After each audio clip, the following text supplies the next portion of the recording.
The big names you know. The other guys you've never heard of. Until now. This is Around the Nest. Jay talking around the Blue Jays minor league system.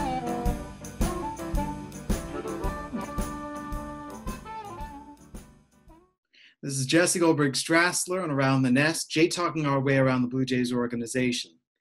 Now, usually on Around the Nest, in speaking with the different broadcasters in the system, we see what's going on ground level.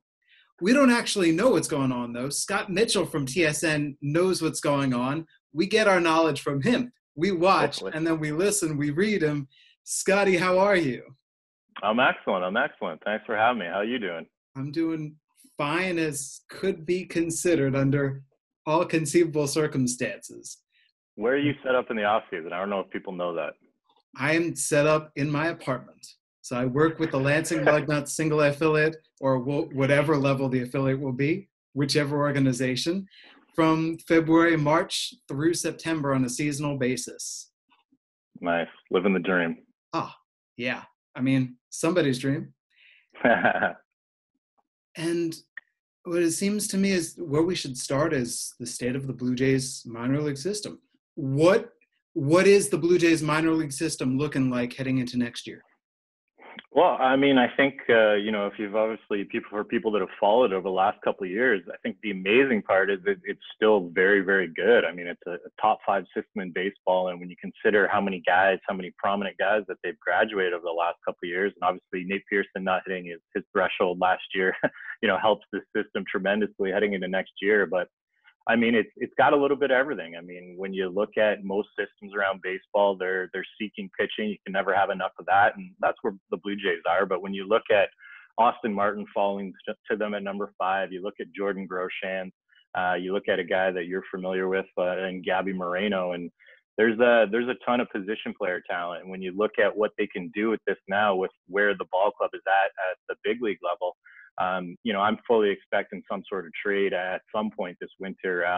Potentially one of those catchers, Moreno, Riley Adams, both have to be added to the 40-man this week. So a little bit of a crunch there, and it's they're in such a good spot just now, not having to rely on these guys to come up and be vital contributors, because you have your core, you have resources to go out and do whatever they're going to do over the next month or so, but it should be significant. And then you've got a minor league system that's still top 5 in baseball that allows you to either put together a package, in the next month or next year at the trade deadline. And, even Ross Atkins touched on it earlier this week. He said they're hearing good things when it comes to trade talks about, how their pipeline sets up and the matches that they could have. And, I think when you think about that, you think about Francisco Lindor, you think about, some of these big fish that, it's going to take a significant package of prospects, and not a lot of teams are willing to do that because they don't have, the depth through the system, and the Blue Jays do. So, for people that watch this system right now, I think, you should be excited if you're a Jays fan, but I wouldn't get too attached to some of these guys coming up, because it's way more likely that they're used, as trade chips in the coming years. Who's untouchable out of the organization right now? Are we talking prospects, or are we talking on the big league ball club as well? Let's stick only prospects. So there are the trade baits out there. There's a Lindor, maybe a Chris Bryant, or whomever it might be. And there are those trade talks that have already started or that will begin. Let's say from the Blue Jays brass, which minor leaguers would be considered off the table?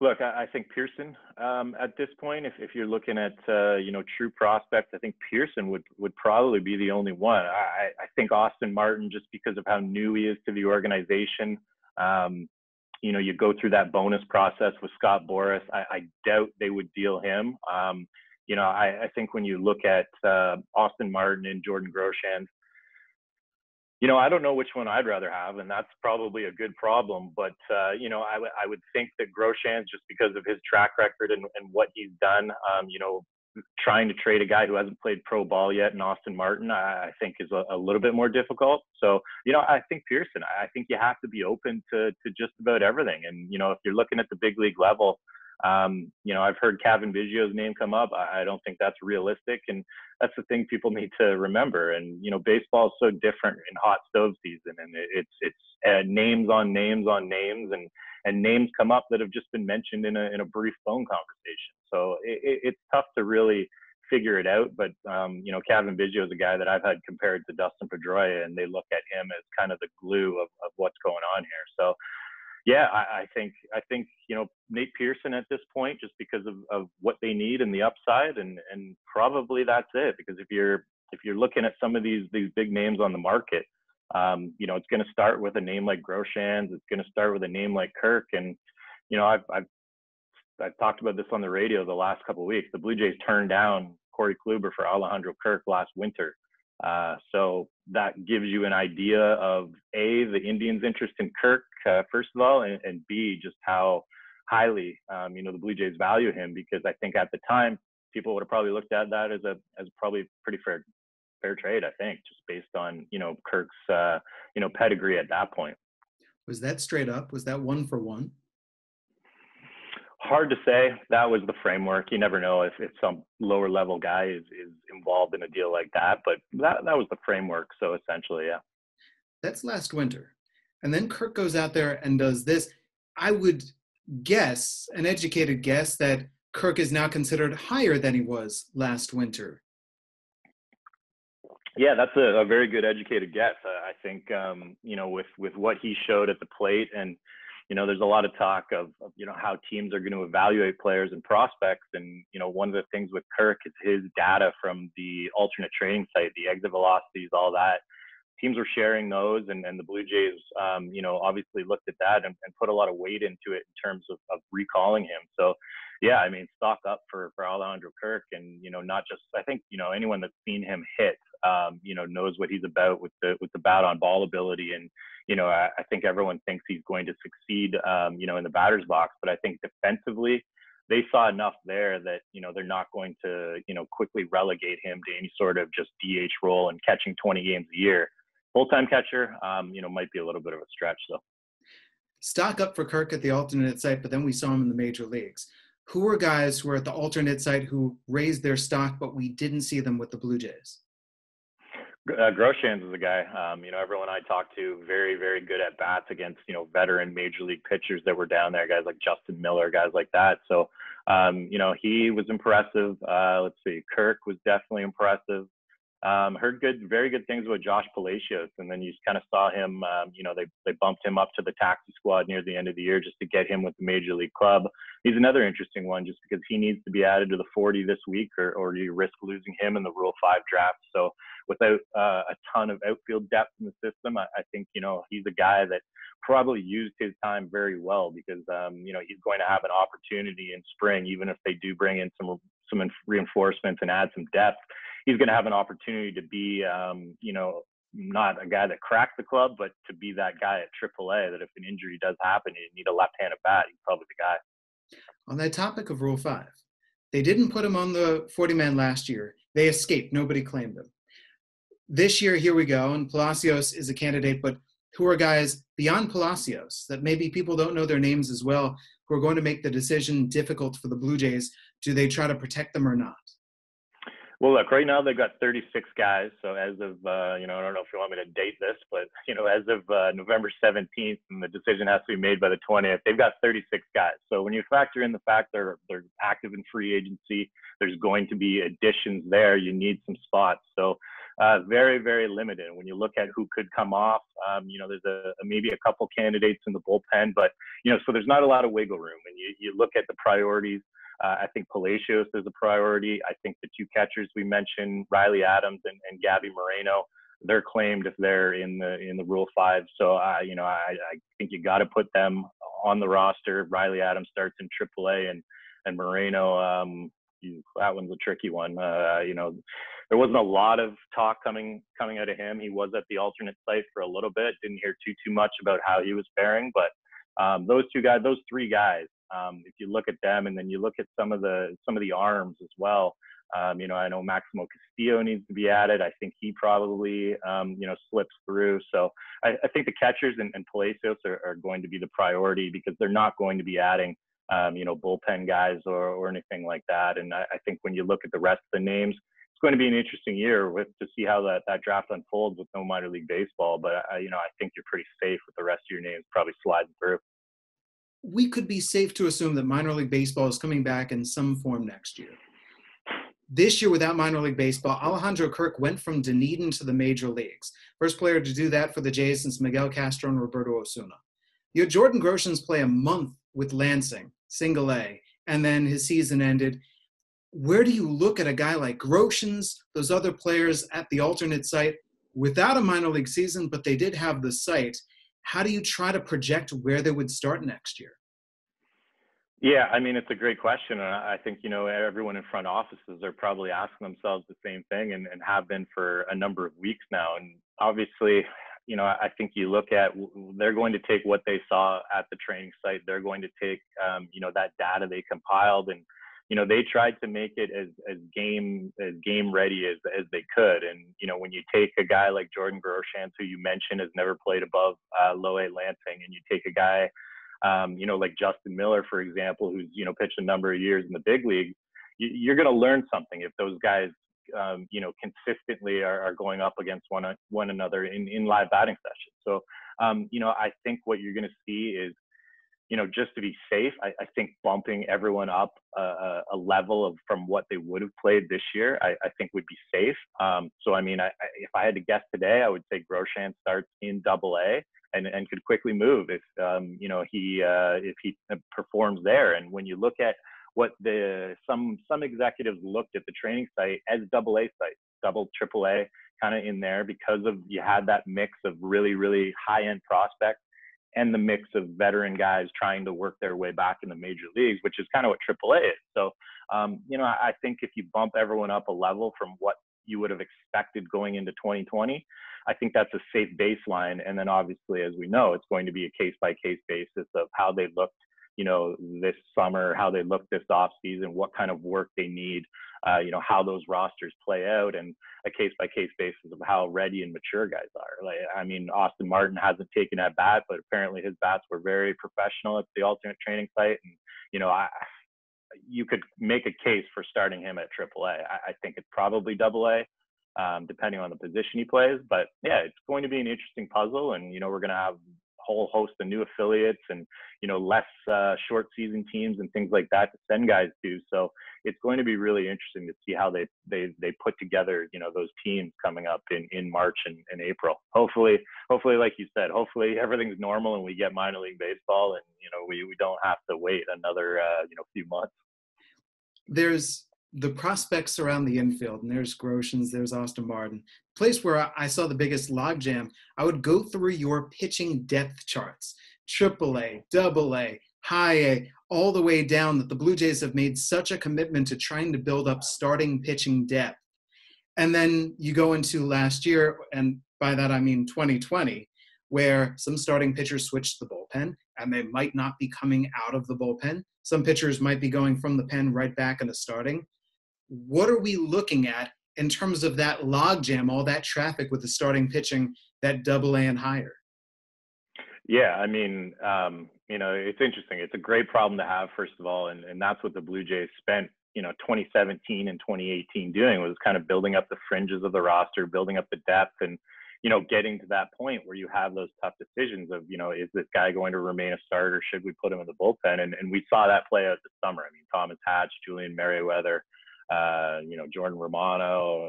I'm sure I'm missing a ton of names, but, those are probably the three most prominent guys. And, Romano is a reliever. He's probably going to open the season in a, if not the closer's role, the Tampa Bay Rays closer's role.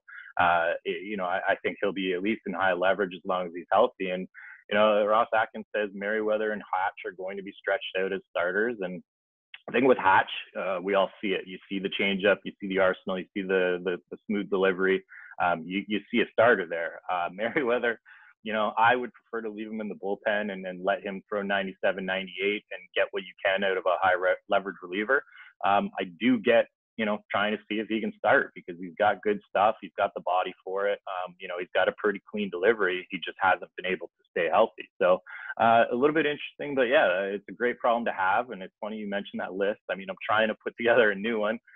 trying to figure out what's going on. I think I'll wait for, free agency to unfold a little bit, because they're going to be active in, trying to repair this rotation and trying to find some impact. And that's what's missing. The depth is there at this point.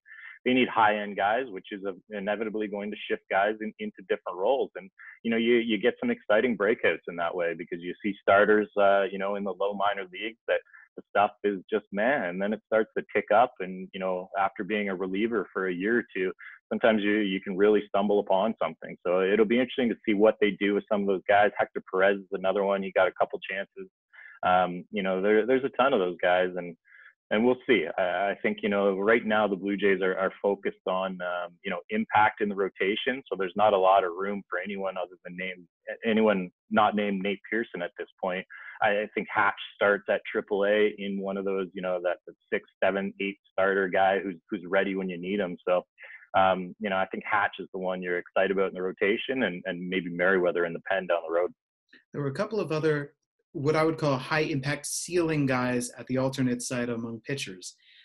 What reports did you hear about Simeon Woods Richardson and the first rounder Alek Manoah? Yeah, I'll start with Manoah. First of all, he didn't show up. So, he stayed home. I was actually in touch with him. He wouldn't say why. We all know when someone doesn't say what they're dealing with, in this new world we live in.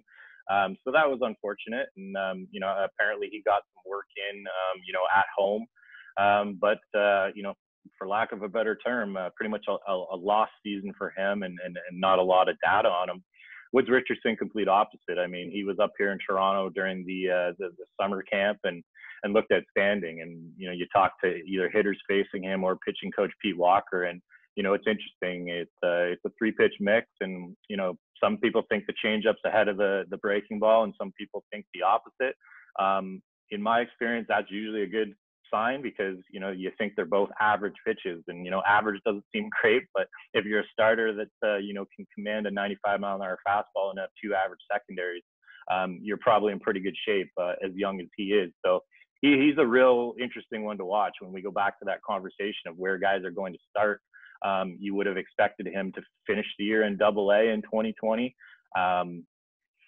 What he showed this year at the alternate site and at summer camp, he could be ready quicker than most think. As a 20-year-old, the age obviously says one thing, but he's a little more advanced than that. So he's going to be really one to watch. And when you look at the Marcus Stroman deal, obviously the Mets got him back on the qualifying offer for 2021. But when you think of Anthony Kay and Woods Richardson for, essentially, I can't remember what it was, but it wasn't very many innings of Stroman until he accepted the QO. Pretty good trade, because Anthony Kay I haven't given up on as a potential rotation guy, and Woods Richardson has that ceiling that you look for in those types of trades. If the 2020 draft was just Austin Martin, it still feels really good compared to what we expect Martin to be and what we're hearing Martin is. Have you heard anything, though, about any of the other Jays draftees? Not a lot, actually. I know they like the kid out of Florida State that they took in the second round. They see a starter ceiling in him, and that's the thing. Such a very unique year, and normally I'd be digging into prospects this time of year. October, November, December is when I do most of my calls and my research, and tough this year. There's no managers to call and say, hey, how does this kid look, or anything like that. And I think, the draftees, they're essentially going to be very, very mysterious until next year. Everyone knows Austin Martin, but, not a lot of data on these guys, and obviously no game action to be able to start figuring out what they are. How does that feel in terms of Baseball America does its rankings, MLB does its rankings, you've got your sheet and you're talking to people as everyone's trying to figure out who's actually good, who could be an impact player. And there just isn't a lot to draw from. Adam Kloffenstein's down in Texas playing against 30-year-olds. Other guys are playing pickup games. Who knows? How does that feel going into the mystery of next year, where a guy might emerge from nowhere, or other guys who are names that we know might just bomb? Well, for me, it feels like, my job isn't riding on it. For front offices, I'm sure it's highly stressful for guys in PD and player development, and guys that, have their livelihoods riding on these decisions. Obviously a very challenging scenario for them. And, Gil Kim is a guy they obviously, kind of melded his role into a little bit of a, kind of something we haven't seen before. He was on the bench this year in uniform. Ross Atkins says he still, fully has a hand in player development and lives in Florida. So he's down with the prospects right now. But it's interesting. I think there's a lot of unknown and exactly what you said. I think a lot of guys, hopefully we get a normal spring training on, from a full perspective, but on the minor league side, I think teams are going to have guys show up next spring and, they're either going to be like, whoa, he's gained a good 15, 20 pounds and looks like a different player. And you're going to have some guys on the opposite spectrum of that. But, I think the long and the short of it is next spring training is very, very vital for these teams in order to kind of reconvene and really figure out what's going on in each organization. Let's finish with this. And it's going to be difficult because of what we just talked about, but I'm still going to throw it at you. Let's put Groshans off the table, Martin off the table, Woods Richardson off the table, all those premier guys, or Elvis Martinez has enough of a premier name. Any names that you want to just throw out there as guys that you're watching next year? Well, I mean, Elvis is high on that list. And, I think, let me pull up my pref list here and we'll see what we got. I think, I think one of the things that went real under the radar last year was their dip into the Netherlands. When you look at some of the arms that they found there, the kid's name is escaping me right now. Are you talking Sem? Yes, we are talking Sam Roberse. And when you talk to scouts about him, actually quickly after he signed, it was interesting because, I get the feedback of, hey, this guy's too high, this guy's too low. And that's what I love doing these lists. And, I don't mind the debate, and I'm not trying to be right here. And well, I'm trying to be right, but I'm not, like I said, my livelihood isn't riding on me having these prospects ranked in the correct order. And I definitely have some traits that I look for and things like that. But as soon as, that came out last January, and I'll be doing it again in a more mysterious way. There was a lot of feedback about Roberse and what he has and the type of breakout that he could potentially have. And then, another guy that I don't think gets really enough attention and probably could if once these guys start playing baseball again is Miguel Geraldo. And when you look at what he brings, he's a little bit of a unique body type, second base, third base, kind of squat, stocky. But this kid can really hit. And when you think about, what these prospects turn into, I think people at the bottom levels look at the position fits too much. Everyone loves, the up the middle guys, the shortstops, and that's where your premium athletes are. And I think some guys like Geraldo can get overlooked as guys who are still young and can just rake. And I think if you ever put him at an affiliate for a full season, got him 500 at bats, and then looked at the stat line, I think a lot of people might say, oh man, they've got something here with this kid too, and where he fits long term. And I think over the last couple of years, I've changed a lot of my thinking in terms of position. At the major league level, positions matter as little as they ever have. As long as teams can shift and, stand a guy at a spot, you can get his bat in the lineup. And so many guys now, you have to play multiple positions to be on a roster. And I think Geraldo is going to eventually, once he kind of takes off and gets into the upper minors, he'll be looked at as that type of guy that you can play second, you can shift them. Not a great defensive second baseman, but he's a guy who can hit. And I think, he just needs a full year to be able to prove that. He played a couple of games with Lansing at the end of 2019, tripled off the right center field wall, homered over the right side, and it's deep out there as a right-handed batter. So that kind of strength, we're all going, whoa. I don't want to let you go without asking you this. You said that your idea and the traits that you look for, what traits do you now look for as you have learned over the course of the years? Less reliance on defense and thinking about, what they could be defensively. I think, that's the last kind of peg. You think about it, Kevin Biggio, is he a great second baseman? No. Started playing third base this year. Is he a great third baseman? No. He goes to the outfield. Is he a good outfielder? He's good. He's not great. He can play in a corner and stand there and be serviceable. What you want of Cavan Biggio and what he brings to your team is his ability to get on base, his ability to hit for power. And it really doesn't matter where he plays. And that's going into free agency too. You know, DJ LeMahieu is a fit for them. And it's because of Cavan Biggio's versatility. And, you know, you don't pay DJ LeMahieu $15-20 million a year to, you know, play defense. You're paying him to hit 320 and get on base and really tie that lineup together at the top. So I think, you know, when you look at skills in the minor leagues, as long as a guy isn't, you know, a set in stone first baseman, corner outfielders, as long as there's a little bit of athletic ability, like, you know, with a Groshans, with an Austin Martin, people are really talking about what position are they going to be at. It doesn't matter. You know, go out and hit. Jordan Groshans will likely be at third base, could be at second base, maybe. Probably not ideal, probably more at third. Austin Martin looks like a second baseman, center fielder. Does it matter? No, as long as these guys are performing with the bat, they're going to be able to play capable defense. And that kind of puts it, you know, ties it all together at the end. So, you know, worrying about what position a low A shortstop is going to play is people wasting their time at, you know, at points. And, you know, when it comes to kind of other, you know, markers, plate discipline is huge for me. You're going to see, that's why Kirk was pretty high on my list.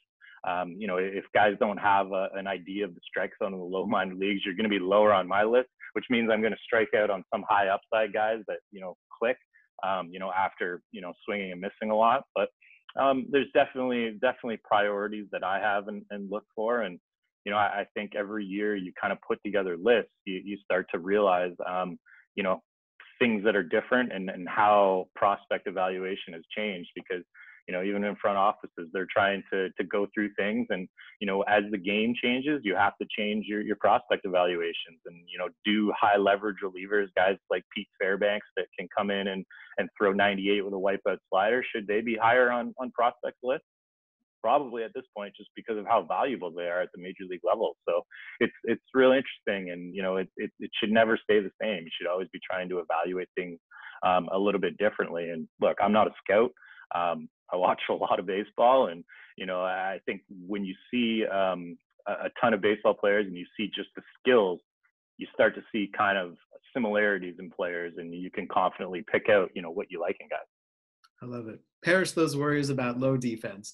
Jackson Reese loves that idea of evaluate relievers better. Scott Mitchell from TSN. Hey, thank you so much for giving of your time. Hey, anytime, pal. Anytime. Love your work. Hopefully we get a minor league season so I can hear your voice again.